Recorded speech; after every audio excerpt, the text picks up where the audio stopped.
face of the protests is often faceless. These Hong Kong protesters come equipped with helmets, masks, and goggles. It's for protection from police tear gas and pepper spray and to hide their identities. There's just the concern that, you'll be recognized and you'll get consequences after. Protesters are concerned about being identified and prosecuted. Since the demonstrations kicked off in June, over 1,300 people have been arrested. Making a statement against perceived government surveillance, these hardline protesters attempted to destroy some of the city's 50 newly installed smart lampposts.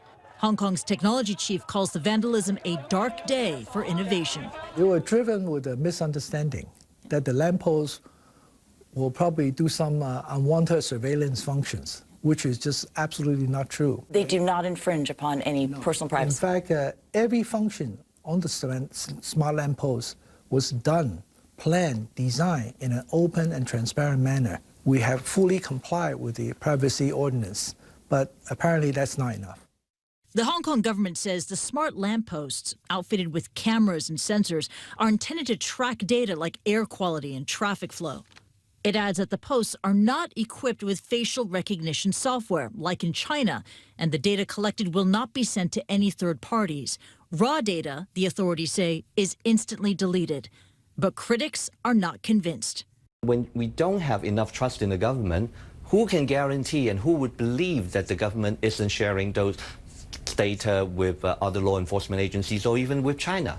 In the far western region of Xinjiang, cameras are used to monitor the movement of Uyghurs and other minorities. There's also concern about China's upcoming social credit system, which seeks to grade and label citizens based on their behavior.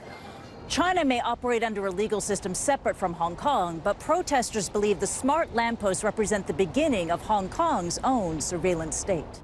We don't want to cover our faces. I think what we're seeking and what we're asking for is something very noble, but we're on the verge of becoming a police state that we might be persecuted for what we say. On the front lines of the protest, umbrellas are often used to block security cameras and provide cover for those vandalizing and unscrewing metal railings and building barricades. Protesters have also covered security cameras and even used laser pointers to distract the police. In these times of deep suspicion of the government, it's hard to imagine the smooth rollout of any smart data collecting network in the city. If they don't put people first, if they put technology first, I don't think it will ever be successful.